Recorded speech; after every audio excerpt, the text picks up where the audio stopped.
Good morning everyone. पढ़ाने से पहले एक चीज़ हम बात कर लेते हैं इस टॉपिक में कि जितना भी स्टूडेंट है ऑनलाइन का, चाहे कहीं का भी हो, बागपुर से हो या भारत का किसी क्षेत्र में हो, तो आप लोग जो है पूरा दिल से एकदम वीडियो में नहीं करते हैं। मेरा इंटरेस्ट इसमें नहीं है कि फैन फॉलोइंग बनाना या पैसा कमाना। पहले बता चुके हैं हम कि जितना हमको गुरु दक्षिणा मिल रहा है, जितना हम लोग से प्यार मिल रहा है 5-6 सालों से, उतना ही काफ़ी है। हमको ना ही आपको कोई फैन फॉलोइंग बनाना है, ना ही पैसा कमाना है। जो भी मिल रहा है आप लोग से गुरु दक्षिणा या फिर हमको जो भी आप लोग से प्यार मिला वही काफ़ी है। तो आप लोग आते हैं तो सही ढंग से, यदि कुछ सवाल में दिक्कत है तो पूछिए, हमसे सवाल कमेंट करके पूछिए। हाँ सर फलाना समझ में नहीं आया या वीडियो फास्ट कुछ हुआ तो पूछिए सवाल, कहाँ पे दिक्कत है। आए पढ़ के चल दिए, हाय सर हेलो सर करके चले गए, कहाँ पे दिक्कत है वो तो सवाल कीजिए। सवाल कहाँ पे कहाँ समझ में नहीं आया। हम पढ़ाने के लिए तो आए हैं, आप लोग को समझाने के लिए आए हैं, ना कि हम ऐसे अपना वीडियो रील की तरह बनाने आए हैं। हमको नहीं चाहिए यूट्यूब से पैसा, जितना आराम काफ़ी है और जितना दौलत है वो काफ़ी है उतना। ना हमको फैन फॉलोइंग बनाना है, ना ही हमको जो गुरु दक्षिणा मिला वही काफ़ी है। तो आते ही हैं तो इतना सवाल पूछिए, कहाँ दिक्कत है, कहाँ समझ में नहीं आया इंग्लिश, वो सवाल पूछिएगा हमसे। चलिए खैर, इन बातों का कोई मतलब नहीं बनता है, तो प्रयास कीजिएगा रील की तरह नहीं, सही तरह समझिए क्या सवाल दिक्कत है, पूछिए हमसे सवाल। चलिए ठीक है, स्टार्ट करते हैं। कल हम लोग पास्ट ऑफ स्पीच में पिछला क्लास है नाउन पढ़ लिए, तो आज हम लोग पढ़ने जाए वर्ब। क्या पढ़ने जा रहे हैं? वर्ब। वर्ब का मतलब होता है क्रिया, उर्दू में कहते हैं फेल। क्या कहते हैं? फेल। जो इसका डिफिनेशन वही उर्दू का, अलग नहीं है, सेम है। वर्ब किसे कहते हैं? जिसमें काम करने का बोध हो, काम करने का बोध हो, उसे क्या कहते हैं? वर्ब कहते हैं। अर्थात जिसके अंत में ना हो, अक्सर सभी वर्ब में ना आता है। क्या आता है? ना आता है। जिसके अंत में ना हो, जैसे TNA प्ले मतलब क्या होता है? खेलना, ना आया। चलिए, डू मतलब करना, ना आया। गो मतलब जाना, ना आ रहा है। राइट मतलब लिखना। जितना भी वर्ब है ना आएगा, जो भी जिसमें भी ना आ रहा है, हाँ सिर्फ कुछ अपवाद को छोड़कर, जैसे नाना नानी, नाना या नानी, इसमें लास्ट में ना या नी है, इसको छोड़कर, इस अपवाद को छोड़कर जिसमें भी ना है सभी हम क्या बोलेंगे? वर्ब बोलेंगे। क्या बोलेंगे? वर्ब। अब आता है टाइप्स ऑफ वर्ब। तो वर्ब के हम लोग कह सकते हैं दो प्रकार है। कितने प्रकार है? दो। एक होता है मेन वर्ब, एक होता है एक्सुलरी वर्ब। एक्सुलरी वर्ब को बोलते हैं हेल्पिंग वर्ब। अब मेन वर्ब का और एक दूसरा नाम भी है ऑर्डिनरी वर्ब। क्या कहते हैं जी? Ordinary verb. तो वर्ब के कितने प्रकार? दो प्रकार, मेन वर्ब और एक्सुलरी वर्ब। मेन वर्ब का दूसरा नाम ऑर्डिनरी वर्ब, ऑक्सिलरी वर्ब का दूसरा नाम हेल्पिंग वर्ब। तो मेन वर्ब कौन कौन जो हम लोग यूज करते हैं, जब सेंटेंस यूज करेंगे, जब हम लोग टेंस पढ़ाएंगे तब यूज करेंगे, जैसे पहले, गो, डू, राइट, ये सब जितना भी सब वर्ब आता है, ना जो वाला जो भी पढ़ रहे थे, भी ना वाला जितना भी यूज होगा वर्ड, वो आपका मेन वर्ब हो गया। और जितना भी हम लोग is, am, are, was, were लगाते हैं, सब हो गया आपका एक्सुलरी वर्ब या हेल्पिंग वर्ब कहेंगे। अब आता सवाल कि वर्ब का जो है प्रकार 5 का रूप होता है। वर्ब का रूप होता है 5 रूप है। कितना रूप है जी? 5 रूप है। Verb 1, verb 2, verb 3, verb 4, verb 5। तो वर्ब 1 तो सिंपली जो बचपन से पढ़ते आ रहे, गो मतलब जाना, ईट मतलब खाना, प्ले मतलब खेलना, ये वर्ब 1 हो गया। अब सवाल होता है सर 2 क्या कैसे बनेगा, 3, 4 कैसे बनेगा? तो जाहिर सी बात है 2 और 3 देखिए इसका खास स्पेशल ट्रिक नहीं आता है 2 और 3 का, ये आपको थोड़ा सा याद तो करना पड़ेगा। बात देखिए 4 और 5 का ट्रिक आता है। 4 का नियम है कि उसमें ING लगा दीजिए। क्या लगा दीजिए? ING लगा दीजिए। अब वर्ब 5 का मतलब क्या है? यस या यस लगाइए। अब सवाल उठता है सर यस या यस का मतलब कैसे लगाएंगे? आइए समझते हैं। वर्ब 4 यानी वर्ब के अंत में ING लगाना, वही आपका वर्ब 4 है। अब कब किस प्रकार लगाना है? यदि वर्ब के अंत में ई आ जाए तो ई को हटाकर ING लगाएंगे। जैसे एग्जाम्पल लीजिए, WRIT, राइट, राइट ई आया है तो हम लोग ई को हटाकर राइटिंग लिखेंगे, WRIT राइटिंग लिखेंगे। बाद बाकी सबके साथ ING, कुछ भी वर्ड आ जाए, पहले आया लास्ट में ई नहीं है तो डायरेक्ट ING लगा देंगे। गो है डायरेक्ट लगा देंगे ING, गोइंग। समझ में आ गया? तो लास्ट में ई आ गया, WRITE, ई आ गया तो ई को हटाकर ING लगाइए। बस इतना नॉलेज रखिए, बाद बाकी सबके साथ ING लगेगा।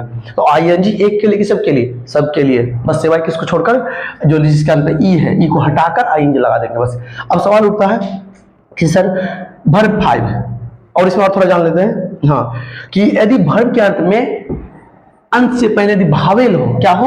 भावेल। यदि वर्ब के अंत से पहले भावेल हो तो अंतिम वर्ड को डबल करने के बाद ING जोड़ेंगे। जैसा बोले सर डबल करने का मतलब, जैसे RUN, N से पहले भावेल है आपका, N से पहले क्या है? भावेल। इसका मतलब अंतिम वर्ड आपका N है, N को डबल करने के बाद ING, बहुत बार पढ़े तो हैं लेकिन इसको बहुत ध्यान नहीं दिए होंगे। यन को डबल करने के बाद आईएनजी, CUT कट, तो अंतिम से पहले भावेल है, टी को डबल करने के बाद आईएनजी जोड़ेंगे।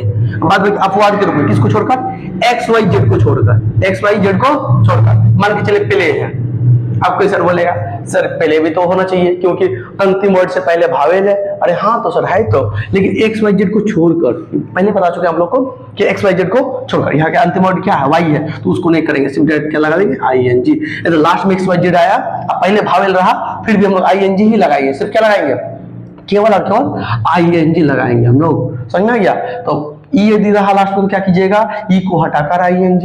यदि कोई वर्ड के पहले भावेल हो तो क्या करेंगे हम लोग, उस वर्ड को डबल करने के बाद ING लगाएंगे, लेकिन XYZ को छोड़कर। कोई भी वर्ड के अंदर यदि XYZ है तो उसको हम लोग डबल नहीं करेंगे, चाहे भावेल न क्यों ना हो जाए। चलिए जैसे एग्जांपल ले लीजिए कि पहले मिक्स, फिक्स, ये सब हो गया आपका, तो इसमें हम लोग क्या करेंगे, ING हम लोग नहीं लगाएंगे, समझ में, ING लगाएंगे मतलब डबल नहीं करेंगे इस वर्ड को। इससे पहले भावेल है, भावेल है, भावेल है, लेकिन नहीं लगाएंगे। क्यों नहीं लगाएंगे, क्योंकि लास्ट में XYZ है। इस तरह वर्ड में हम लोग यूज नहीं करेंगे, डबल नहीं करेंगे, सिंपल क्या कर देंगे, और ING लगा देंगे हम लोग। फिक्स है तो क्या बोलेंगे सर, फिक्सिंग। मिक्स है तो मिक्सिंग, पहले है तो प्लेइंग, ना कि हम लोग डबल करने जाएंगे। अब आता है कि कौन सा डबल, अभी तो बताइए, रन है तो उसको लास्ट वाला एन को डबल करने के बाद रनिंग किया, मुझे समझाए, कट का कटिंग हो जाएगा इस तरह। अब आता है सर वर्ब फाइव। तो वर्ब फाइव का एक्चुअली मतलब होता है कि जो वर्ब के अंत में हम लोग को क्या लगा देना है, यस या ईएस जोड़ देना है, यस या ईएस। अब सवाल उठता है सर यस किसके साथ लगेगा और ईएस किसके साथ लगेगा।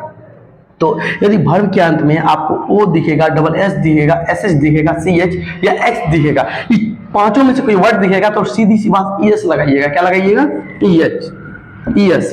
जैसे MATCH, क्या बोलते हैं उसको, मैच, क्या लास्ट में CH आया, हाँ सर देखिए CH है तो क्या लगाएंगे, ईएस। तो वर्ब फाइव इसका कोई पूछेगा तो क्या बोलिएगा, मैचेस। जैसा और एग्जांपल ले लेते हैं, ओ है लास्ट में, जी वो गो, हमको क्या लगाना है, यस या ईएस। हम क्या बोले थे कि यदि O double S S H C H X रहेगा तो ईएस लगाना है, तो इस वो है तो क्या लगा देंगे, ईएस, गोज हो जाएगा। डू है लास्ट में ओ है, क्या लगेगा, ईएस, तो क्या आ जाएगा, डज। समझ में क्या, तो इस तरह का ऑर्डर हम लोग लगाएंगे। जैसे और एग्जांपल ले लेते हैं हम लोग, मान के चले डबल एस है, क्लास ले लीजिए, डबल एस है क्लासेस हो जाएगा, यानी ईएस लग जाएगा।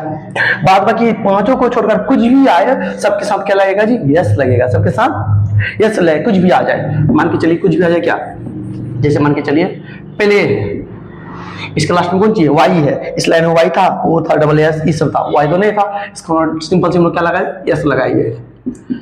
ये पांचों के अलावा दुनिया में कुछ भी वर्ड आ जाए, कोई भी वर्ड ले लीजिए आप, सबके साथ क्या लगाएंगे, हम सिर्फ एस लगाएंगे। ये पांच को वर्ड रहेगा तो ईएस लगाएंगे, नहीं तो सबके साथ एस लगाएंगे, सिंपल सा बात। प्ले है तो प्लेज, ईट है तो ईट्स, इत्यादि। अब आते हैं इसका 5 ग्रुप देख लेते हैं हम लोग, आइए देखते हैं। जैसे जी ओ गो, गो का वर्ब 2 वेंट और वर्ब 3 गॉन, ये दोनों को हम बोले कि याद करना पड़ेगा, 2 और 3 याद करना होगा आपको कैसे भी। 4 और 5 का ट्रिक बताते हैं। गो लास्ट में क्या है, ओ है, और क्या बोले वर्ब फॉर्म आईएनजी, तो गो का क्या होता है, गोइंग। अब लास्ट में क्या वर्ब 5 यस या ईएस लगाना है, तो गो का लास्ट में देखिए क्या ओ है, अभी पढ़ाई कि ओ ही सब रहेगा तो ईएस लगाएंगे, तो गो का क्या हो जाएगा, ईएस लग जाएगा, गोज। चलिए डी और डू, फिर लास्ट में वो हो जाए डू डिड वर्ब 3 डन, और वर्ब 4 आईएनजी लगा दीजिए, डूइंग हो जाएगा, और ओ है लास्ट में तो ईएस लगा, डज। WRIT लास्ट में ई आया, राइट का वर्ड रोट, वर्ब 3 रिटेन, और वर्ब 4 में आईएनजी लगा, फिर देखिए लास्ट में ई है तो ई को हटाकर आईएनजी लगाएंगे तो राइटिंग हो गया। अब वर्ब 5 मतलब क्या, एस या एस लगा दो, लास्ट में देखिए ई है, ई तो इस लाइन में था नहीं, ई नहीं है तो एस क्या लगाएंगे, डायरेक्ट हम लोग एस लगाएंगे, बोलेंगे राइट्स, क्या बोलेंगे, राइट्स।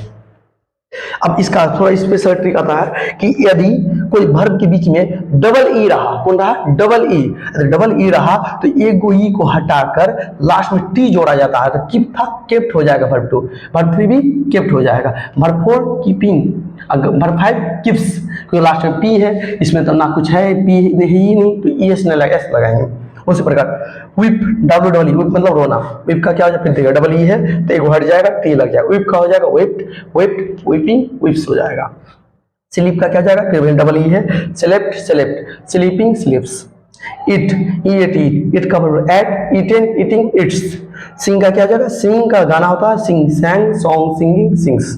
प्ले का played, played, playing plays, run का क्या हो जाएगा, रन का वर्ब टू रैन, फिर वर्ब टू 3 रन।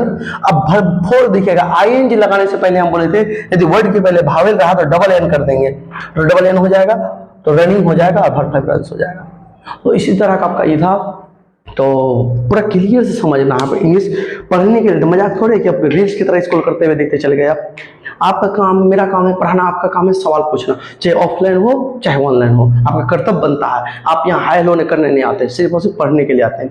तो बेहतर होगा आप समझ के पढ़िएगा। यदि आप ऑफलाइन में है, हाँ सर एक बार बोल दी छुट्टी हो गई, घर चल के आके पूछेंगे। ऑनलाइन है, जब होगा 10 बार तो 10 बार पूछ सकते हैं, कमेंट के माध्यम से, कोई माध्यम से पूछ सकते हैं। हम उसका रिप्लाई देने के लिए हमेशा एक्टिव रहते हैं। जब पूछिएगा हम उसका आंसर देने का हमेशा आपके लिए तैयार है।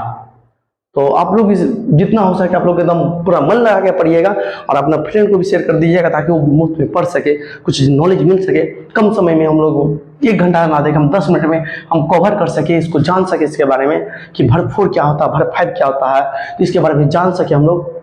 जितना भी आपका फ्रेंड होगा उसको आप लोग इसको साझा कर दीजिएगा ताकि आप पढ़ सके सही से। और जितने भी स्टूडेंट हैं जो बाढ़ से मतलब परेशान हो गए हैं या फिर आ नहीं पा रहे, जब बाबूपुर हो या दीरा से हो, जो भी बच्चे रुक गए हैं या नहीं आ पा रहे, तो हम ईश्वर से ही दुआ करेंगे जल्द से जल्द बाढ़ की समस्या जल्दी खत्म हो जाए और आप लोग जल्द से जल्द क्लास ज्वाइन कर लें। तब तक के लिए आप ऑनलाइन में क्लास कर सकते हैं। जय हिंद, थैंक यू। चलिए।